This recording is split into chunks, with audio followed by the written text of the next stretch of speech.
I want to talk to a woman who married. Be careful this new year. And I want you to get me very clear in this 2021. Ayura enje moko maricho muyanyogo joma chuo e uteu to at the same time nyithindo bende bet kendo winjo. En gima rach seriously. Very, very, very bad. Huh? Ni ng'ama dhako ting'o dhoge kayanyo chuore. Ni guok, sirewa, ogwang', ong'er. Tisedak gi ng'ama dichuo ni higni dabal. Sani king'eyo ong'er mare, sani king'eyo ogwang' mare, sani king'eyo guok mare.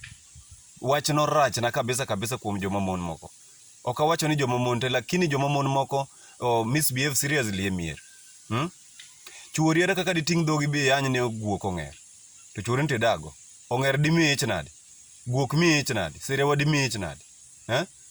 Ng'ama dhako bed ng'ama careful this new year. Kendo bed careful kabisa. Ayanje ma uyanyo wago last year, kik chak nuore this year. If not, we will dismantle you into pieces. A woman who married.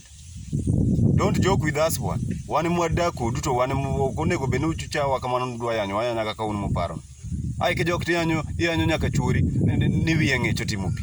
Surely. Very bad. Yanyo chuori ni wiye ng'echo timo pi. Very, very bad.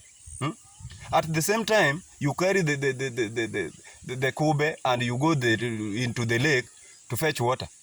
Why? Why are you going to lake to fetch the water? Te weyo pie wichuori mang'echno. Ok ituom kara pie wichuori mang'echno mondo bed matuo. Mondo idag ng'ama wiye tuo maonge pi. Iting'o kube nang'o kedhege nam. Mbona unakari jerikani unaenda kwa lake kwa barini huko alafu naenda kuchota maji na umewacha maji mingi tena baridi kwa kichwa ya bwana yako. Wacha, muache hiyo tabia. Hiyo tabia si mzuri. Wamama wote wenye wanafanya ujinga kama hiyo ni ujinga. Msirudie tena this year. This year we will mend you into pieces. Kendo hiyo wang seriously. We will beat you beyond repair. Hey, hiyo wang seriously. Te akwero kabisa. Akwero kendo gino rach na kabisa.